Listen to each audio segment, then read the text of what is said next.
키트부터 한번 봅시다. 안 보는 게 조금 더 정신 건강에 이룰 수 응? 그래도 봤는데, 예?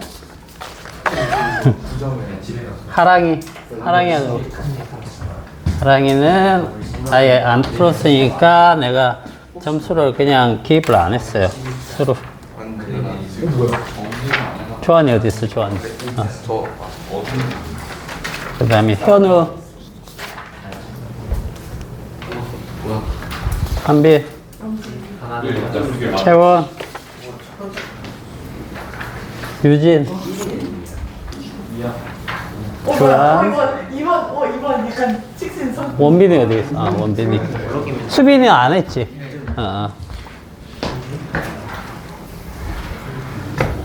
나보다 1점 됐다. 오! 1점을 못 네, 넣는 선생님, 블록걸 실상이에요? 허상 아니에요? 전 이거 틀렸다 생각하고 있었는데. 어떤 거? 이거 4번. 상의 특징. 항상, 축소된 정립 허상 아니에요? 그래, 허상. 실상이라 썼어요. 어디? 저 실상 허상이라고 안 썼어? 말하지 말걸. 아, 그러네? 아무도 몰랐을 텐데. 여기 점어만 주세요.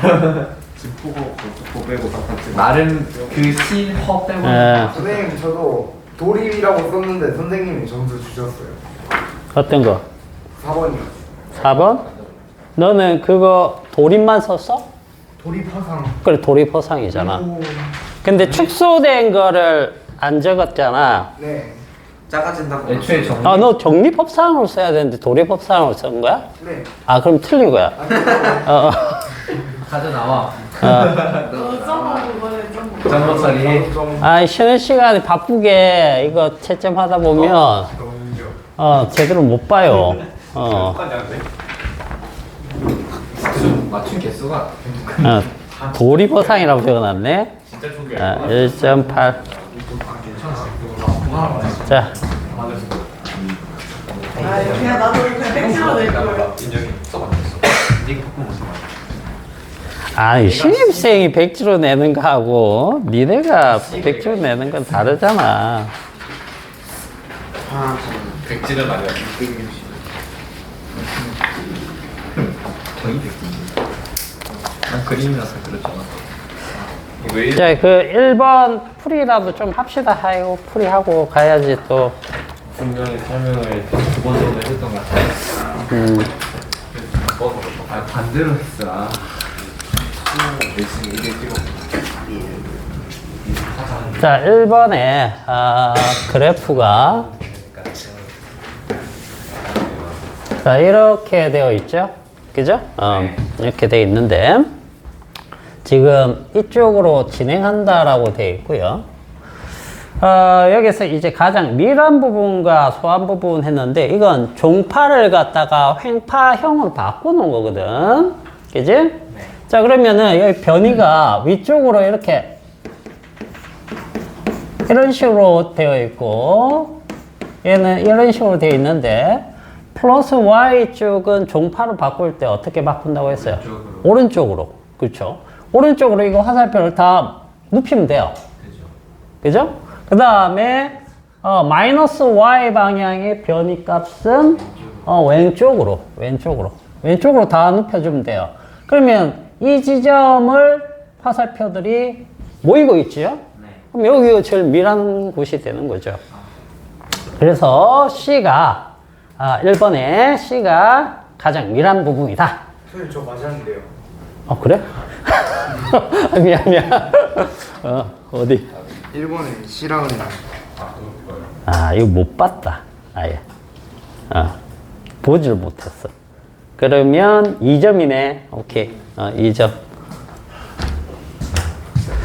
그렇게 적혀 있으니까 빠르게 보면, 정말 내가 볼 수가 없어. 쏘리. 그래서 자기가 점수 그거 한 것들은 얘기를 하세요. 선생님 잘못 매길 수 있어. 자, 그 다음, 가장 소한 부분은 하면, 그러면 어디가 되겠습니까? 여기랑 여기가 되겠죠? 네. 그죠? 그러면 A, E 두 군데가 되겠고, 자, 그 다음에 이제 속력이 0인 부분, 이건 어떻게 할 거야? 속력이 0인 부분. 자, 이거 결국 뭡니까? 단진동이죠? 단진동 기억납니까? 아니요. 기억 안 나? 자, 이거. 원운동. 그림자. 기억나죠? 여기서 이렇게 삥 돌면, 자, 요 지점에서, 자, 요만큼 이동하면 얘가 여기까지 갔다가, 그죠? 여기서 이렇게 오면 다시 여기 오고, 그 다음에 이렇게 가면 여기까지 갔다가, 이렇게 오면 다시 오죠? 근데 이걸 사인 그래프로 그리면 이런 식으로 되죠? 그죠? 똑같은 거야. 우리가 이거 단진동 배울 때 원운동을 갖다가 이 투영한 그림자가 움직이는 것을 봤을 때 이렇게 왕복 운동을 하는 거고, 그죠? 이걸 이제 사인 그래프로 바꾸면 이런 식으로 된다라고 했던 거거든. 요건 좀 배운 지 오래됐어. 그래서 헷갈릴 수 있겠지. 어쨌든 이렇게 본다라고 하면 속력이 0인 부분은 어딜까? 자, 여기 이 지점에서 이렇게 가다 이 지점에서는 방향을 바꿔야 되죠. 그죠? 그래서 속력이 0이 돼야 돼요. 그럼 이 지점은 원운동에서는 여기, 자, 사인 곡선에서는 여기가 되겠죠. 그죠? 그러면 똑같은 지점은 여기가 하나 더 나오죠. 그러면 이 지점이 되겠네. 그래서 여기 가운데 부분, 여기가 기호가 뭐죠? B와 D 이렇게 되겠네. 자, 그 다음에 4번에 매질의 진동 속력이 왼쪽 방향으로 최대인 부분은, 자, 그러면 여기 보세요. 여기에서 여기가 속력이 0인 지점이면 속력이 최대인 지점은 어딜까? 여기가 되겠죠. 중심부. 그죠? 여기가 속력이 제일 빠른 곳입니다. 올라갔다가 멈췄다가 가속해가지고 쭉 해서 여기가 변형이 제일 없는 곳이기 때문에 여기가 속력이 제일 빨라져요. 갔다가 다시 오면서 이쪽 방향으로 또 제일 빨라지고. 그죠? 그러면, 자, 제일 빠른 곳은 이 사인 그래프에서는 여기, 이렇게 볼 수 있겠죠? 자, 그런데 어느 쪽으로? 왼쪽으로. 자, 그럼 조금만 변형시켜 봅시다, 이거를. 얘를 여기서 이렇게 이동을 한다라고 했을 때, 자, 얘는 어느 쪽으로? 아래쪽으로. 얘는 위쪽으로. 얘는 아래쪽으로. 이렇게 되겠죠. 맞나요? 자, 그러면 왼쪽 방향은 어디라고 해야 될까? 아래쪽. 그죠? 이거는 오른쪽. 오른쪽 방향. 알겠죠? 자, 그래서 4번에는 끝지점 두 군데니까 A, E. 이렇게. 자, 그럼 가속도가 제일 최대인 부분은 어딜까? 일단 가속도가 최대인 부분. 자, 여기 단진동 생각을 해봅시다. 자, 여기에서는 힘이 있어요, 없어요? 자, 이때 말하는 힘은 뭡니까? 복원력이죠. 복원력. 얘가 이쪽으로 갈수록 중심 방향으로 다시 당기려고 하는 힘이 최대가 걸려서 여기가 되면은 속도가 0이 돼가지고 다시 이쪽 방향으로 쭉 가속이 되면서 점점점 빨라지죠. 그래서 이 지점에서 가장 빨라졌다가 여기를 통과하는 순간부터 반대 방향으로 힘이 걸리는 겁니다. 복원력이기 때문에.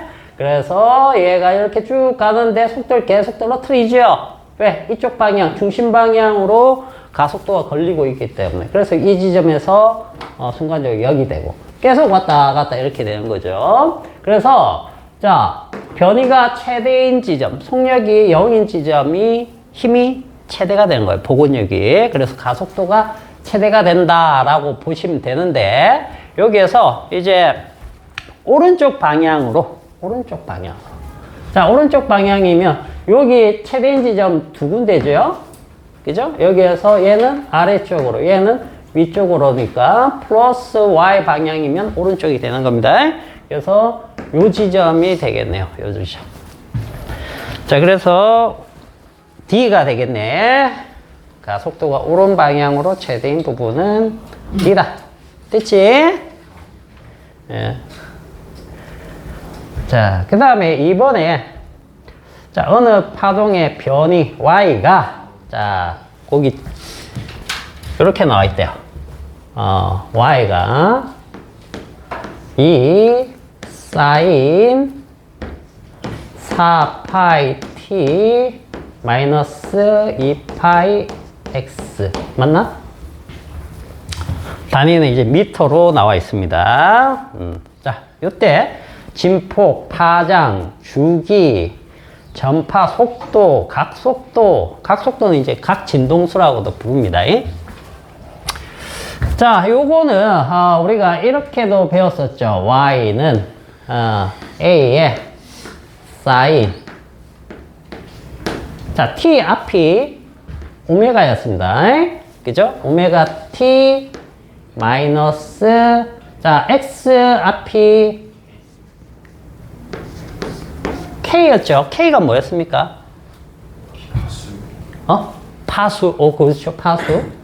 자, 요렇게도 썼고 요렇게도 썼습니다. 우리 a 사인 자, 여기가 t분의 2파이 t 마이너스 요게 파수가 뭐였죠? 파수 기억나와? 파장 분의 2파이. 그렇지. 오케이. 아유, 기억하는 사람들이 있구나. 자, 이렇게 되는 거예요. 이제 비교해서 보시면 되는 겁니다. 자, 읽어보죠. 자, 이 A가 뭐죠?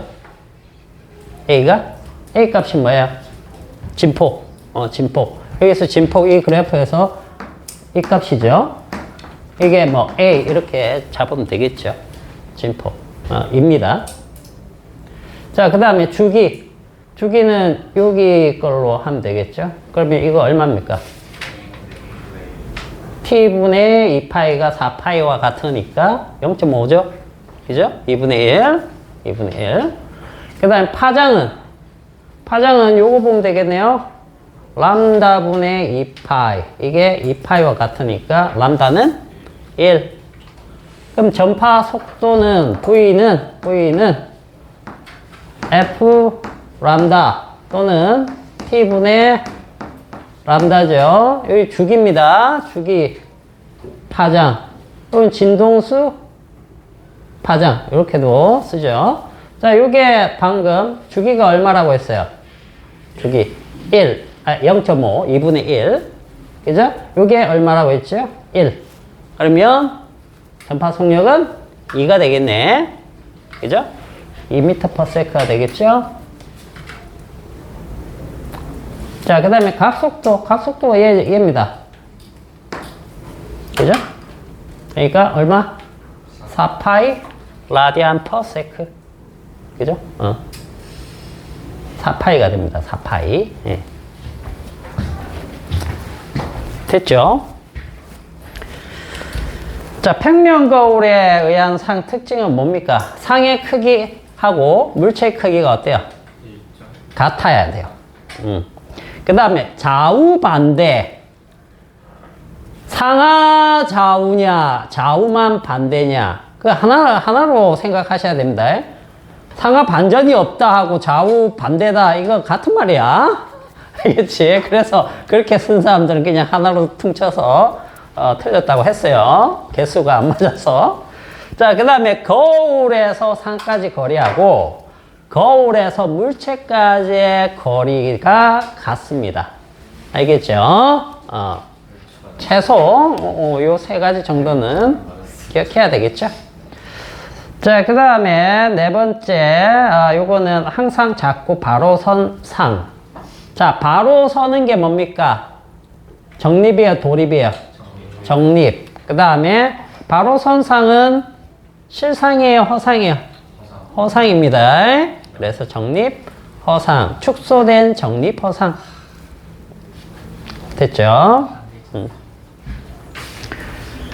얘들아, 볼록 거울은 이렇게 축소된 정립 허상이 생겼는데 이런 특징을 가지고 많이 씁니다. 그러면 이 특징이 어떻게 나타날까? 우리가 많이 쓰잖아, 볼록 거울을. 왜 써요? 뭐라고? 많이 보이니까 정답이야. 시야가 넓다는 얘기야. 왜 축소된 정립 허상인데 이걸 쓰느냐? 시야가 넓어집니다. 알겠죠? 그래서 특히 자동차 측면이나 이런 데 많이 붙이죠. 그게 시야가 넓어지기 때문이다. 이렇게 보시고. 자, 그 다음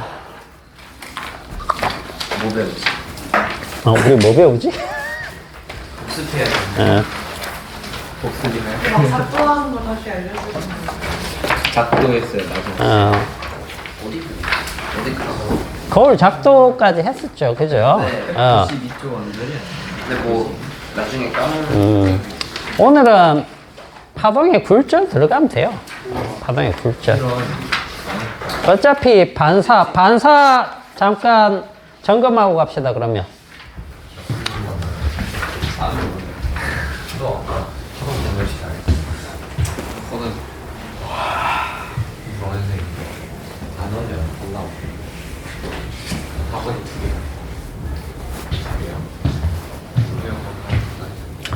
자, 반사.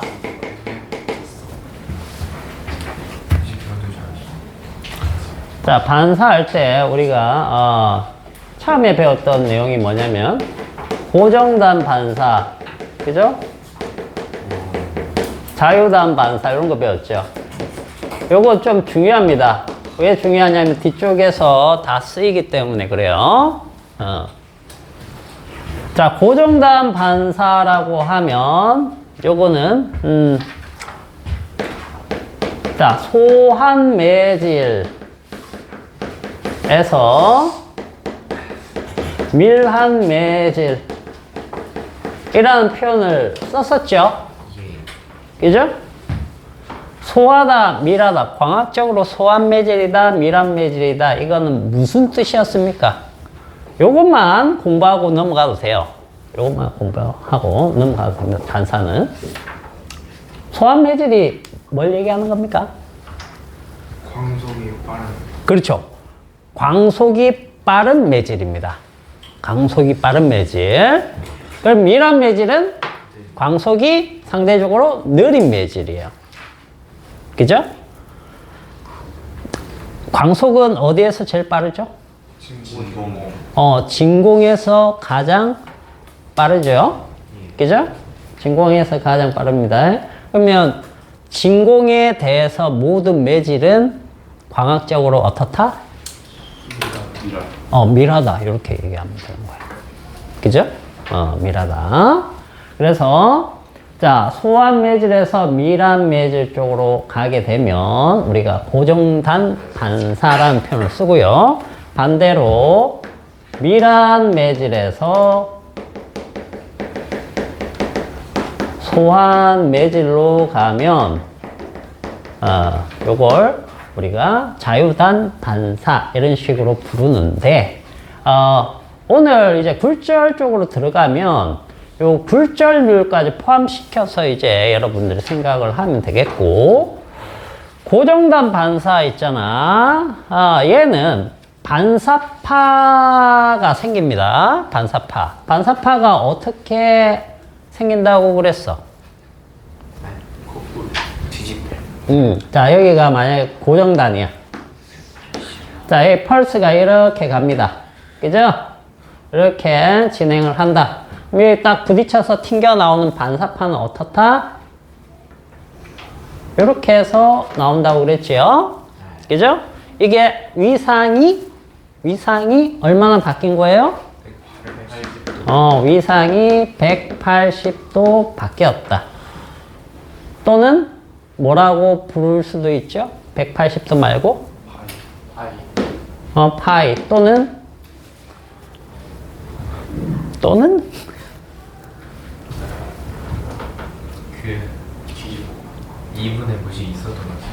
오 그래 2분의 뭐시기 그걸 끄집어내거라. 뭐라 부르는지 몰라 이거. 뭐라 부르는지 이거. 아 이거 난다? 맞아요. 난다. 어 이게 뭐야 람다가 파장이죠. 반파장이자 반파장. 이 보세요 이 펄스잖아. 펄스니까 우리가 아까 이렇게 하면 여기서부터 여기까지가 한 파장이잖아. 그죠? 그러니까 반파장 바뀌는 거예요. 반파장. 알겠죠? 자, 우리가 이렇게 보시면 되겠고. 자유단은 안 바뀝니다. 알겠죠? 튕겨 나오면 여기가 자유단이다 라고 치면 이렇게 들어간 애는 이렇게 그대로 나옵니다. 알겠죠? 여기에서는 요것만 기억합시다. 요것만. 반사에서는. 요거 말고는 뒤쪽에서 크게 사용되는 거는 없어요. 없어.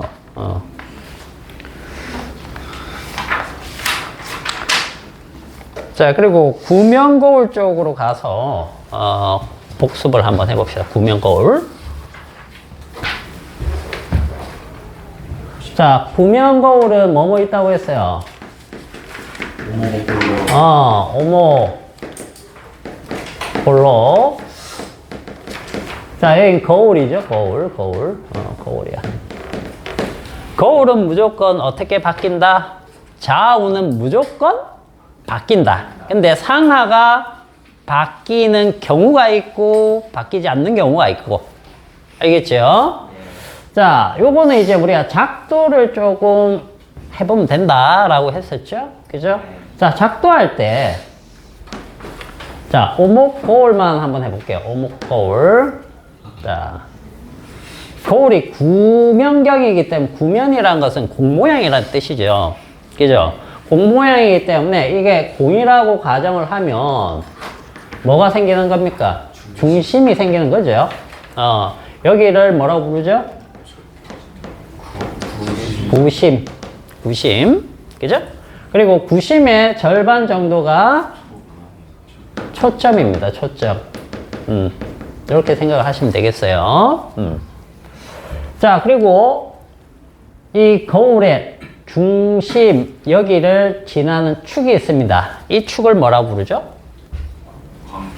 광축. 이렇게 됩니다. 광축.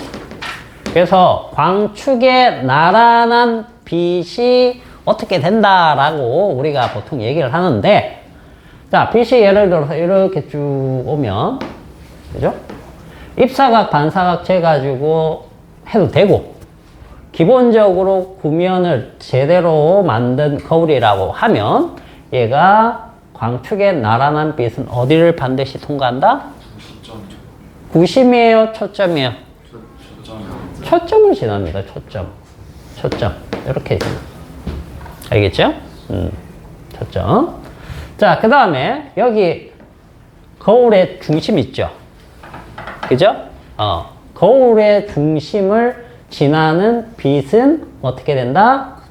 입사각, 반사각을 만족하는 형태로 나가게 돼 있다. 그죠? 요거였고. 그 다음에 구심을 통과하는 빛은 어떻게 됐죠? 구심을 통과하는 빛은 들어갔던 빛 그대로 나온다고 했죠? 네. 그죠? 자, 이 세 가지 특징만 알면 우리가 작도를 할 수 있고, 작도를 할 수 있다는 것은 구간별로 어떤 상이 생기고 어떤 특징이 나타나는지 그걸 다 알 수가 있다라고 했었죠. 그걸 해보고 난 다음에 구간별로 그런 특징을 암기를 나중에 뭐 하든지 하는 겁니다. 암기부터 하면 아무 소용이 없다는 거죠. 자, 그래서 요거를 한번 간단하게 해보죠.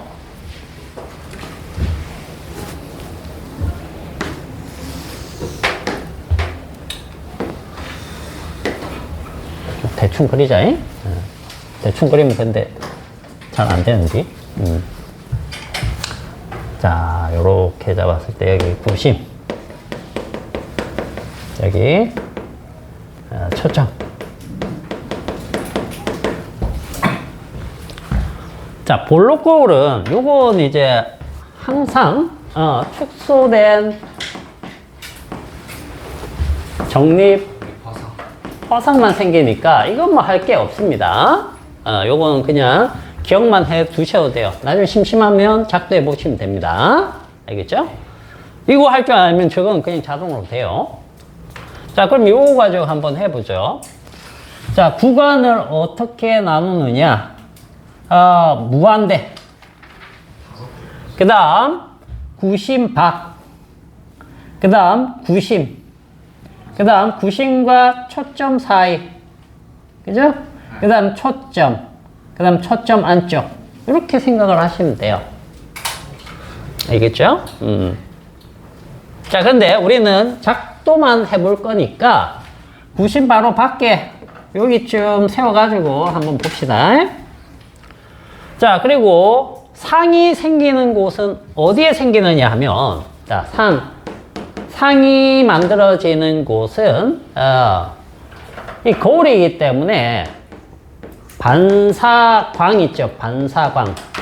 반사광이 만나는 곳에서 생깁니다. 두 개 이상의 반사광이 만나는 곳에서 생겨요. 근데 두 개 이상의 그 반사광이 만나지 않을 수도 있습니다. 알겠어요? 만나지 않으면 어떻게 하죠? 그렇죠. 연장선이 만나도 돼요. 알겠죠? 연장선. 실제 빛이 만나지 못하면 연장선이 만나도 된다. 자, 그러면 요거 한번 보죠. 얘가 빛이 쭉 갑니다. 어디로? 나란하게 지나갔죠? 그러면 초점을 여기 이렇게 지나갈 겁니다. 자, 그러면 여기에서 요 중심을 지나도 되지만 구심을 지나도 되죠? 그죠? 구심을 지난 빛은 어떻게? 그대로 되돌아옵니다. 그대로 되돌아오니까 자, 1번 빛의 반사광은 얘입니다. 그죠? 여기 1-라고 한번 해볼게요. 그러면 2번 빛의 반사광은 얘가 되겠죠? 2번 다시. 그래서 2-와 1-가 어디에서 만났습니까? 여기서 만났네. 그러면 여기 상이 생기네요. 자, 그러면 일단 거꾸로 섰죠? 그죠? 거꾸로 서면 우리가 도립이라고 표현을 하고, 그 다음에 도립은 실상입니다. 실상은 실제 빛이 만났기 때문에 실상이라고 하는 거예요. 호상은 실제 빛이 만난 게 아니다라는 얘기예요. 즉, 연장선이 만났다. 이렇게 생각을 하시면 되겠죠. 그죠? 그래서, 자, 도립 실상인데, 크기가 어떻게 됐습니까? 축소됐어요. 자, 여기 멀리 있으면, 거울에서 멀리 있으면 상이 작아요. 가까이 올수록 상이 점점 커집니다. 근데 점점 커지면 언제 크기가 똑같아질까? 언제 똑같아진다? 그렇죠. 구심에 딱 섰을 때가 똑같아져요. 왜 그렇겠습니까? 자, 여기를 가정해 볼게요. 그래서 구심이 중요합니다. 여러분들이 암기를 할 때. 구심에 만약에 물체가 오게 되면, 자, 요 1번 빛은 그대로 갑니다. 그대로 가는데, 자, 2번 빛을 어디다가 쏘면 되느냐 하면, 사실 여기서 요렇게 지나가도 사실 상관없어요. 그러면 여기 딱 만나겠죠? 그럼 여기랑 여기가 크기가 같을 건데, 이 중심에다 쏴보면 중심으로 쭉 간 빛이 입사각 반사각으로 해서 그대로 나오기 때문에 여기에서 만나는 지점이 제대로 그렸다면 여기랑 여기가 같을 수밖에 없어요. 그죠? 그래서 구심에서 크기가 딱 같아집니다. 그러니까 자, 여러분들 기억할 때 얘는 확대를 시킬 수 있는 거울이거든요. 그래서 멀리 있으면 작은데 가까이 올수록 커진다. 그런데 구심에서 어떻게 된다? 정확하게 크기가 같아진다. 상의 크기와 물체의 크기가. 그 다음에 여기서부터 안으로 들어오게 되면은 상은 이제 이쪽 바깥쪽에서 생겨요. 네. 그렇겠죠? 바깥쪽에서 도립실상이 생길 겁니다. 그렇기 때문에 더 큰 상들이 생겨요. 자, 그러다가 얘가 이렇게 다가오다가 요 초점 있죠? 초점인 부분에서 한번 그려볼게요. 자, 초점에 여기 딱 왔어요. 딱 왔다. 그러면 이 1번 선은 고정입니다. 안 바뀌어요. 크게 안 바뀌면, 그죠? 이렇게 왔을 때, 자, 얘는 어떻게 되냐면, 여기를 지나도 됩니다. 여기를 지나도 되겠고, 요 구심을 지나도 됩니다. 구심을. 그럼 이렇게 오겠죠, 뭐. 어쨌든, 자, 이렇게 와서, 이렇게 간다라고 쳤을 때, 그렇죠. 요 빛하고 요 빛이 어떻게 되느냐? 완전히 평행한 상태가 돼요. 평행하다는 얘기는 실제 선도 안 만나고 연장선도 안 만난다. 그런 뜻이 되겠죠? 그죠? 그래서 상이 생기지 않습니다. 그래서 순간적으로 뿌옇게 돼버려요. 순간적으로. 그래서 여기보다 더 안쪽으로 들어오면 그때부터는 상이, 그렇죠, 바뀌어버리는 겁니다. 이렇게 거꾸로 나타나는 것이 바뀌어버려요. 왜 바뀌어버리겠니? 자, 여기다가 세워볼게요. 여기다 세웠다. 그럼 이제 요 빛이 이렇게 돼가지고 이렇게 더 벌어지죠? 그럼 이쪽에서 만날 수는 없죠? 네. 만날 수 없기 때문에 연장선을 쭉 그어보면, 이쪽에서 만난다.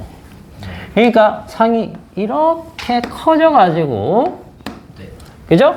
가까이 계속 들어오기 때문에 상은 계속해서 커집니다. 계속해서 커지는데, 이게, 초점을 지나면서 어떻게? 거꾸로 서 있던 것이 바로 딱 서버립니다. 그래서 두 개의 포인트만 여러분들이 기억을 하시면 구간별로 암기하거나 그리는데 굉장히 도움을 받을 거야. 어디? 구심하고 초점. 자, 구심은 포인트가 뭐죠? 상 크기하고 물체 크기. 이게 같아지는 지점이죠. 이게 어디? 구심. 초점은 요거 초점은요, 도립과 정립, 요게 바뀌는 지점입니다. 알겠습니까? 거꾸로 서 있느냐, 바로 서 있느냐. 여기에서 나갈 때는 바로 서 있던 것이 거꾸로 설 거고, 그죠? 들어올 때는 거꾸로 서 있던 것이 바로 설 거고. 이렇게 상이 뒤집히는 지점이 초점이다. 이렇게 생각하시는 거죠. 자, 작도는 렌즈에서도 해야 되기 때문에 일단 기본적인 거 있죠. 구심을 지나면 그대로 돌아 나오고, 그죠? 광축과 나란한 빛은 초점을 지나고, 초점을 지난 빛은 강축에 나란하게 나옵니다. 반대로. 그 다음에 거울의 중심을 지나면 입사각 반사가 똑같이 해서 반사가 된다. 요것만 잘 기억을 합시다. 그러면 복습은 어느 정도 된 것 같고, 그리고 식 하나 외워놓으라고 했죠, 선생님이. 저기 692페이지에 A분의 1 플러스 B분의 1은 F분의 1 이퀄 R분의 2. 요거 찾았습니까? 네. 요거는 외워놓으세요. 알겠죠? 그리고 그 부호가 A라는 것이 물체까지의 거리나 그런 것들을 물체와 관계된 지점을 얘기하는 거예요. 거기 부호가 나와 있을 겁니다. 그 다음에 B는 이제 상과의 관계입니다. 상. 그래서 실물체. 그 다음에 상. 이렇게 우리가 표현을 하는데 거기에서 실물체, 우리가 보통 거울 하나면은 실물체밖에 없어요. 거울 2개 이상 쓰지 않는 이상. 알겠죠? 그래서 플러스로 두고, 그 다음에 실상이냐 허상이냐에 따라서 B 부호가 플러스냐 마이너스냐 이런 식으로 바뀌고요. 그 다음에 이제 초점은 F인데 오목거울은 실제 빛들이 모이죠. 그죠? 실제 빛들이 모여가지고 생긴 초점이기 때문에 실초점입니다. 그러나 오목 거울은 연장선들이 모여가지고 만들어지기 때문에 헛초점 이렇게 생각을 하시면 되겠어요. 그죠? 그리고 배율이 M인데 M은 A분의 B로 우리가 계산하는데 정립이 이제 마이너스고 도립이 플러스 이런 보호를 가지고 우리가 계산을 보통 하게 된다. 그래서 요거는 나중에 문제 다룰 때나 조금 쓰게 좀 외워두세요. 요거 렌즈 공식도 이렇게 나오니까 똑같습니다. 알아두시고. 자, 그 다음에 오늘은 695페이지로 가서 파동의 굴절 좀 봅시다. 굴절. 파동의 굴절.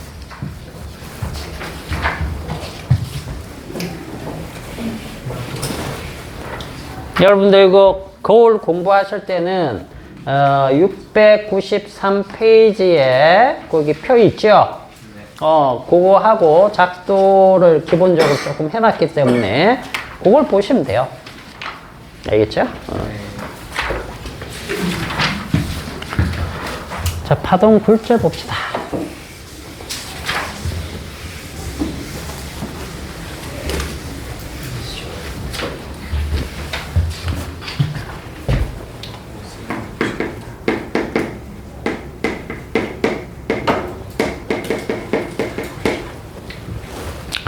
자, 굴절은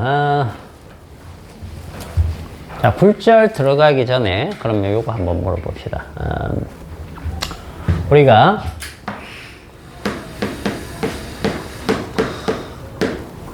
자, 요런 식이 있었죠. 이게 뭡니까?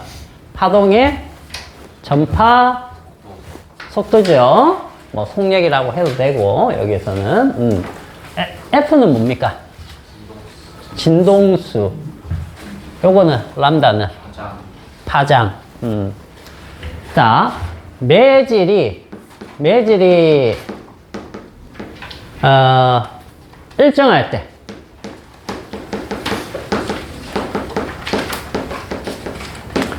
자, 매질이 일정할 때가 있고요. 매질이 변할 때. 자, 요거 한번 생각을 해보자. 자, 매질이 일정하면 자, 이 셋 중에 뭐가 일정할까요? 진동수. 매질이 일정할 때 진동수 일정하다 맞나? 확률이 그 진동수가 맞을 것 같아. 진동수 맞을 것 같은데. 진동수가 맞을 것 같아. 자, 요거부터 해결해야 됩니다. 요거 해결 안 되면 굴절 가서 뭐가 뭔지 헷갈려가지고 안 돼요. 자, 매질이 일정하다라는 것은 매질이 변하지 않기 때문에 그냥 쭉 갈 때를 얘기하는 거예요. 그죠? 그러면 굴절은 아니네. 네. 그죠? 요게 이제 굴절할 때 뭐 이런 게 되겠죠? 그죠? 요거는 반사 가능하겠네, 반사. 그죠? 튕겨 나올 때 매질 안 변하잖아. 그지? 자, 그러면 여기에서는 중요한 게 V가 일정합니다. 요게 일정해. 그러면 결국 무슨 뜻이 된다? 진동수가 변하면 뭐가 변하죠?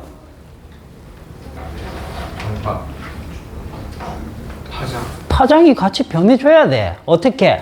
반비례 관계로. 알겠죠? 매질이 안 변할 때는 전파 속력이 일정하기 때문에 진동수나 파장 중에 하나가 변해버리면 다른 게 같이 따라 변해줘야 된다는 얘기예요. 그래야지 속력이 일정하게 유지가 되기 때문에. 알겠어요? 그래서 F와 람다는 반비례합니다. 자, 근데 매질이 변할 때는 뭐가 일정할까?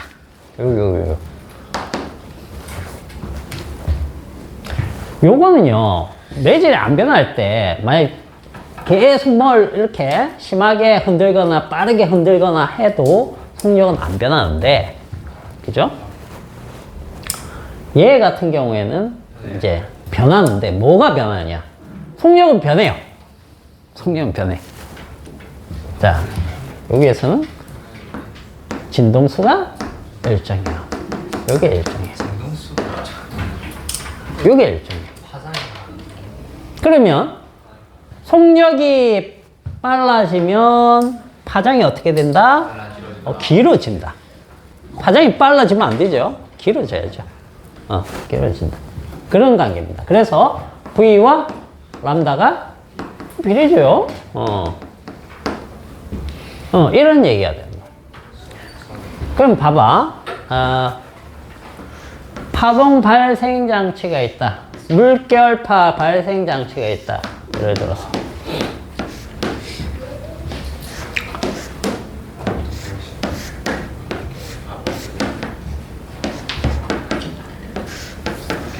원래 요거 이제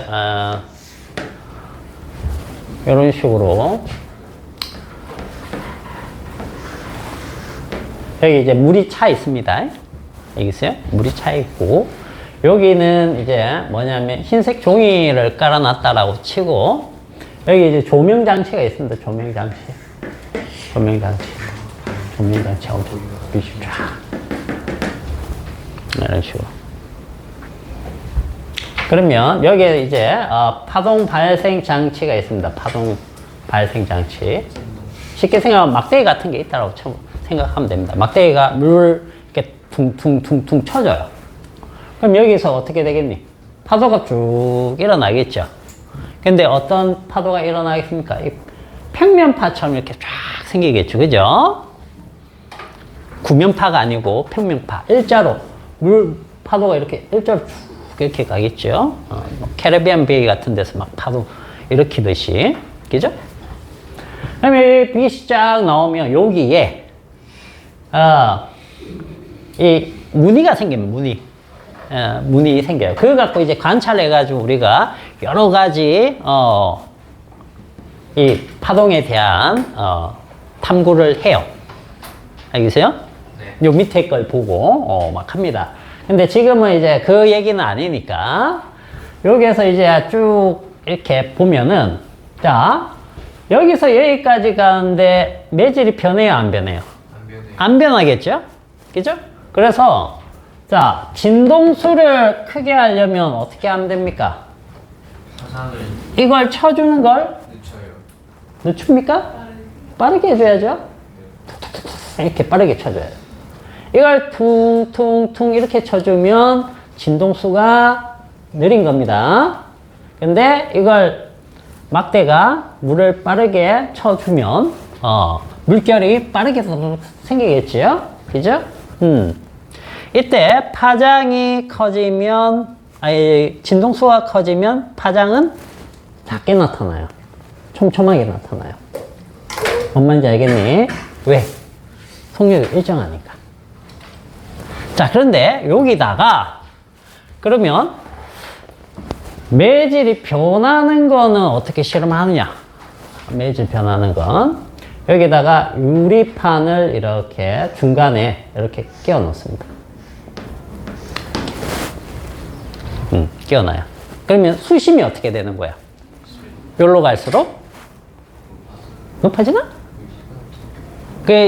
이겁니다. 여기는 물이 이렇게 있어요. 이렇게 쭉 수조니까 이렇게 있는데 여기쯤에 유리판을 비스듬히 해가지고 중간쯤에다가 설치를 해요.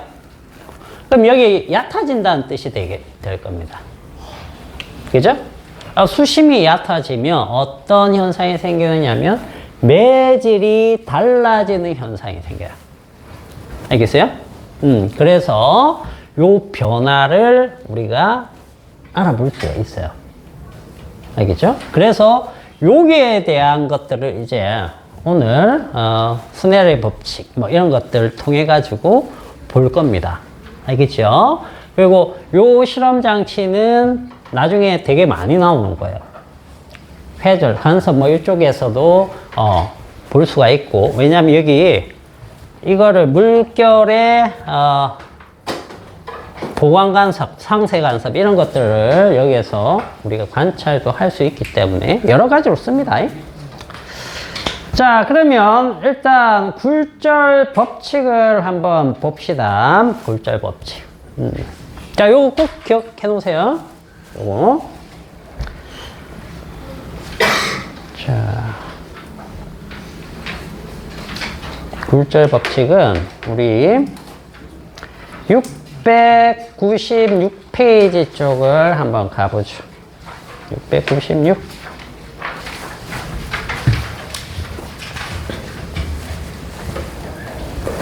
자, 이거 지우고. 자, 669페이지 가면 이제 뭐가 나오느냐면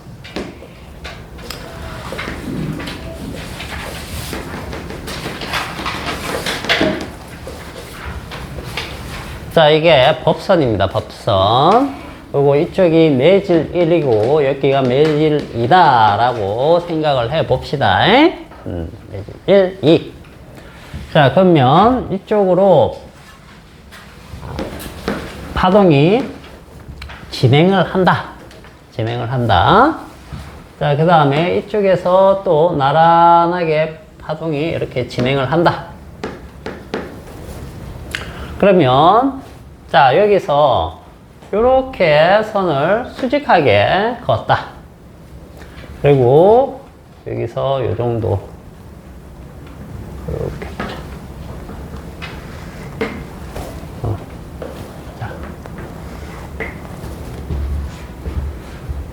자, 요게 파동이 진행하는 방향을 그린 거예요. 알겠죠? 그러면 그거에 수직한 이 선들은 뭘까요? 이 선들을 뭐라고 부를까? 이거 90도입니다. 지금 화살표로 되어 있는 이 선들은 파동이 1번 매질에서 진행하는 방향을 나타냈다. 그러면 그것과 90도인 이 선들은 무엇을 나타냈을까요? 이 선을 우리는 파면 정도로 보면 되겠습니다. 파면. 알겠어요? 파면. 파면과 파의 진행 방향은 항상 수직입니다. 알겠죠? 그럼 파면이라고 하면 위상이 같은 점들을 이은 선이다라고 생각을 하면 되거든요. 그죠? 이게 전부 다 골인 지점을 연결했다라고 할 수도 있고 아니면 마루인 지점을 다 연결했다 이렇게 생각해도 되잖아. 그죠? 그럼 이게 마루면은 여기도 마루고 여기도 마루란 뜻이 되겠죠. 그러면 이게 뭡니까? 여기서 여기까지. 이게 의미하는 게 뭐죠? 이게 파장이에요. 파장. 여기 1번이니까 람다 1 이렇게 생각을 하시면 되겠죠. 그죠? 그리고 이 람다 1은 또 뭐라고 해도 될까? 여기서 여기까지 이동 거리니까 V1 T 이렇게 생각을 해봅시다. 시간. 그 다음, 속력이죠. 속력에다가 시간을 곱하면 뭐가 되죠? 이동거리가 되잖아. 그죠?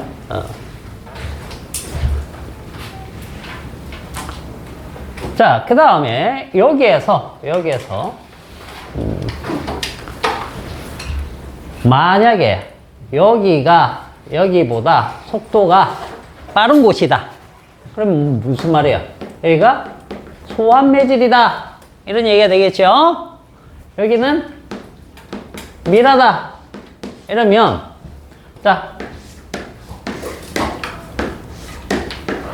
여기가 소하고 여기가 밀하면 여기 법선이야. 원래는 얘가 이렇게 가야 될 거 아니야.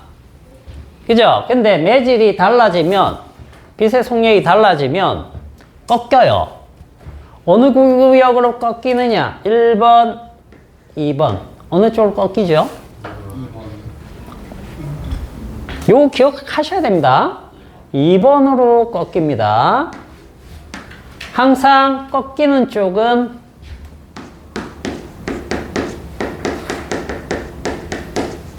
느린 쪽으로 꺾입니다. 밀한 매질 쪽으로 꺾여요. 알겠어요? 즉 여기에서 밀한 쪽은 아래쪽이죠. 그죠? 요 경계에서 위쪽이 소한 매질, 아래쪽이 밀한 매질이잖아. 그럼 원래는 직진 쭉 해야 되는데 밀한 쪽은 아래쪽이기 때문에 이쪽으로 꺾이는 거야. 알겠죠? 꺾이는 방향을 항상 기억하셔야 됩니다. 밀한 매질 쪽으로 또는 속력이 느린 쪽으로 꺾인다. 그러니까 얘네가 이렇게 꺾인다는 뜻이 되겠죠. 맞나요? 나란히 해야 되는데. 나란하다 치고. 자, 이렇게 되면 이제 파면을 한번 그려볼게요. 2에서. 자, 여기에서 그린다라고 쳤을 때 파면이 그대로 이어졌으니까 요 지점에서 그리면 여기 수직한 지점으로 그어야 되니까. 자, 이렇게 돼야 되겠죠? 그죠? 간격 같게. 뭐 이런 식으로 이제 파면이 나타난다는 뜻이야. 요 이해가죠? 그죠? 자, 그러면은 얘가 이렇게 갈 때 요게 뭐가 되느냐? 람다 2. 그리고 이쪽으로 가는 속력이 얘랑 같겠어요? 아니요. 자, 매질이 변하면 뭐가 바뀔 수 있다? 얘가 바뀔 수 있다는 얘기죠. 그죠? 얘가 만약에 느려지면 뭐도 작아진다? 파장도 작아진다. 파장 작아졌네. 그죠? 느린 쪽. 됐나요? 요겁니다. 요게 이제 핵심인데, 자, 여기에서 이제 각도를 한번 보죠. 요게 무슨 각입니까? 요거 입사각이에요. 입사각. I라고 해볼게. 자, 그러면 요게 무슨 각이죠? 요 사이 각이. 요게 굴절각입니다. 굴절각을 R로 보통 기호를 표현합니다. reflection 해가지고 굴절인데, 반사도 reflection이거든요. 예, 뭐 철자 거의 비슷해요. 근데 반사각은 요걸 이제 굴절각 기호로 주니까, 반사각은 기호를 뭘로 쓰느냐 하면, 입사각이 이거면 반사각은 보통 이렇게 씁니다. 알겠죠? 기호를. 입사각, 반사각, 굴절각, 기호를 이렇게 많이 쓴다. 반드시 이렇게 쓰라는 얘기가 아니고, 기호기 때문에 많이 쓰는 거. 자, 그러면 요 I와 같은 각이 어디가 I랑 같을까? 요 삼각형에서.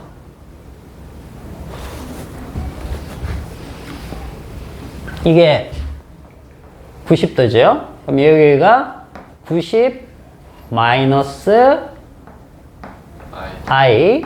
그럼 여기가 i가 되겠네. 그죠? 그래서 여기가 i네. 그죠?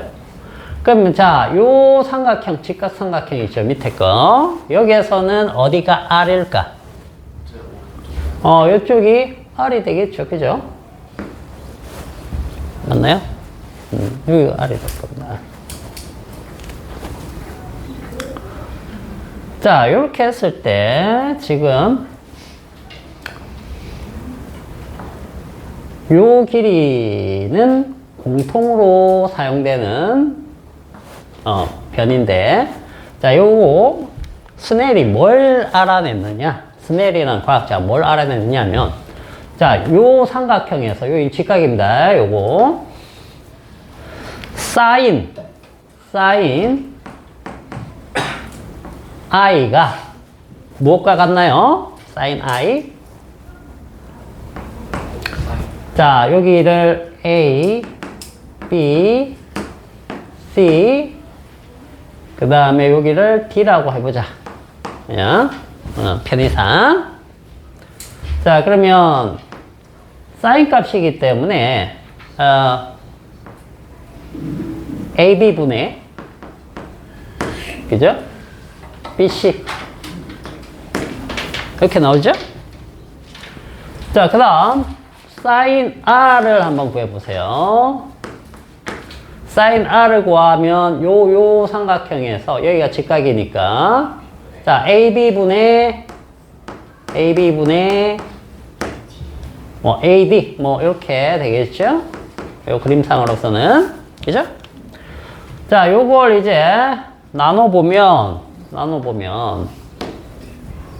자, 요게 어떻게 되죠? 사인 I, 사인 R. 요게 공통면 날라가니까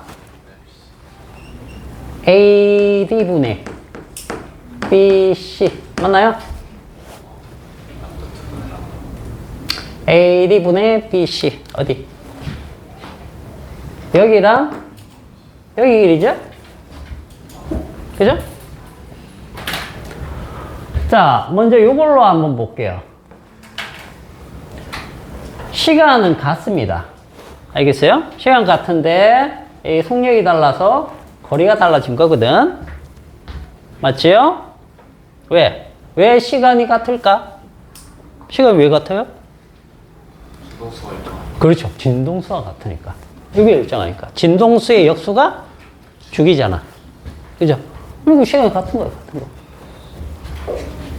그러면 요게 얘네. 그죠? 그 다음에 얘가 얘니까 이게 뭡니까? V2분의 V1과 같네요. 그죠? 그리고 파장으로 치면 람다 2분의 람다 1 이렇게 되고 이걸 찾아낸 겁니다.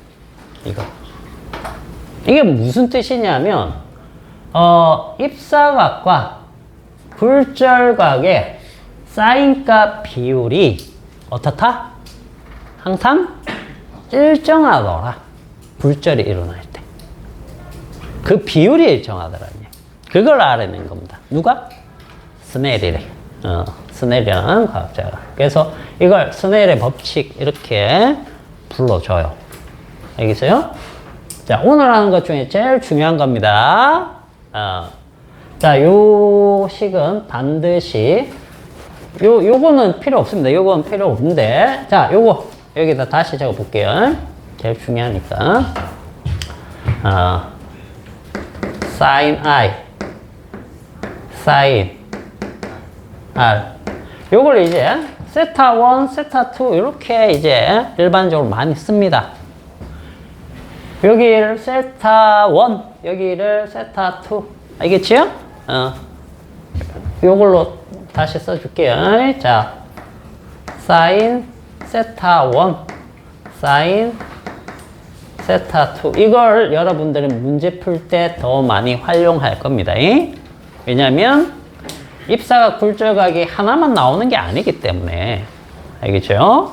1, 2로 이렇게 일반화 시킨 게 더 나을 거예요. 자, 그러면 이거에 V2분의 V1 그 다음 람다 2분의 람다 1 여기에 이제 뭐까지 더 추가를 할 거냐 하면 굴절률 알겠죠? 굴절률만 더 추가해서 기억하시면 돼요.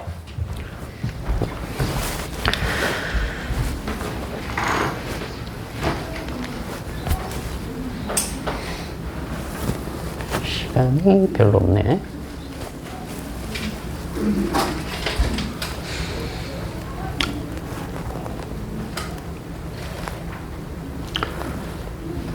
자, 굴절될 때 이렇게 굴절될까?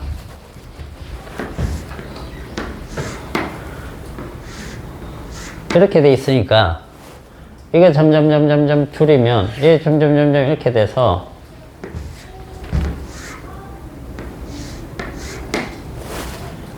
이렇게 될까요? 안 될까요?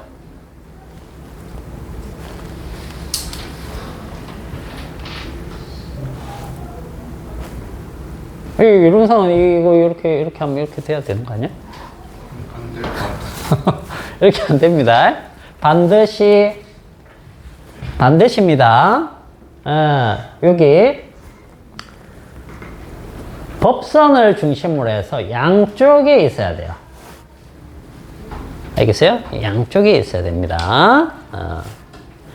한쪽에 둘 다 올 수 없어요. 알겠죠? 자, 그거 하나 체크해 놓읍시다. 거기 696페이지 아래쪽에 보시면 스넬의 법칙 해서 찾았습니까? 동그라미 1번에 보시면 그 얘기가 있습니다. 두 광선은 법선의 양쪽에 있습니다. 좀 체크를 해 두시고. 자, 그 다음에 우리가 굴절률에 대한 것을 조금 얘기를 할게요. 굴절률까지만 오늘은 하겠습니다. 자, 697페이지 아래쪽 한번 가보세요. 아래쪽. 697페이지 아래쪽. 자, 굴절률이 두 가지가 나오는데, 두 가지. 뭐뭐 나오죠? 절대 굴절률하고 상대 굴절률이라는 말이 나오죠. 그죠? 절대 굴절률, 상대 굴절률. 자, 절대 굴절률은 무엇에 대한 겁니까? 진공에 대한. 자, 얘는 진공에 대한 굴절률입니다. 진공에 대한 굴절률이기 때문에 어떤 물질의 진공에 대한 굴절률 하면은 항상 뭐보다 클까요? 항상 뭐보다 클까요? 자, 이런 얘기예요. 봐봐. 이거 법선이야. 이 경계면이야. 빛이 이렇게 왔어요. 그죠? 빛이 왔는데 그대로 이렇게 갔어요. 그럼 꺾인 거야, 안 꺾인 거야? 안 꺾였죠? 굴절률이 1이야. 안 꺾이면 굴절률 1이야. 알겠죠? 그런데 이렇게 꺾였어요. 그러면 1보다 크답니다. 알겠습니까?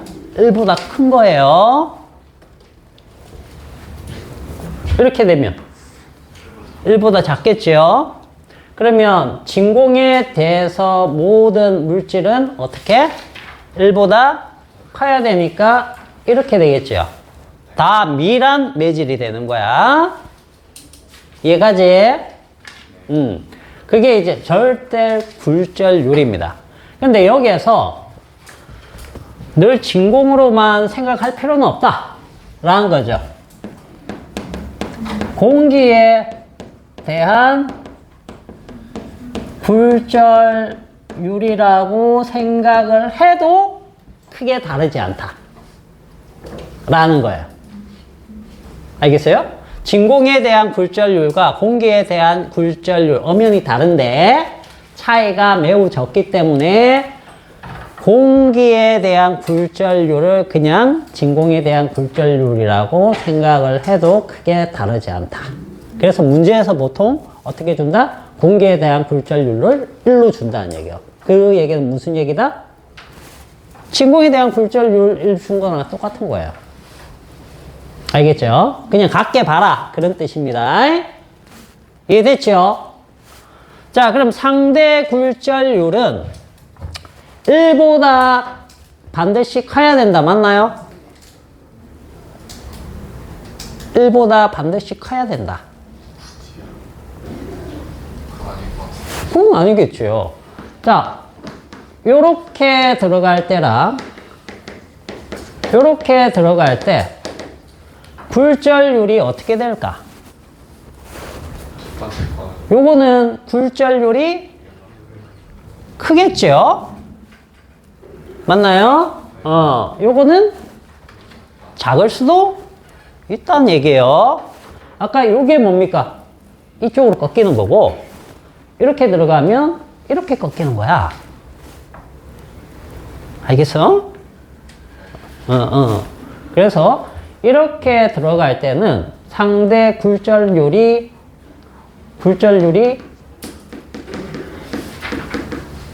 커진다고. 이건 상대 굴절률이 작아진다야.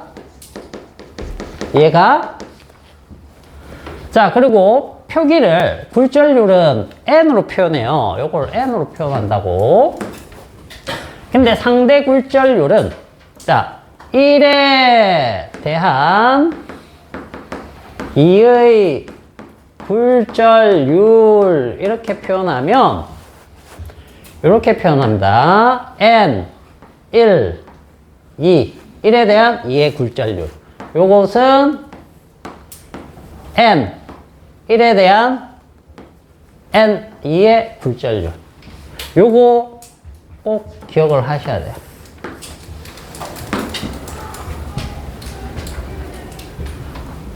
요거 기억하면 아까 요거랑 연결해서 한번 다시. 아까 빈칸 만들어 놨던 데 있죠? 그죠? 요거 정리했던 거. 자, 사인 세타 1으로 할게요. 사인 세타 2, 1, 2니까. 자, 요거는 V2분의 V1이고, 람다 2분의 람다 1. 넘버링이 전부 다 비례관계죠? 그죠? 자, 그런데 뭐만 반비례 관계냐? 요것만. N1, N2. 이렇게 돼. 알겠죠? 이게 N1입니다. 자, 그래서 여기까지 딱 정리를 해 두고 사용을 합니다.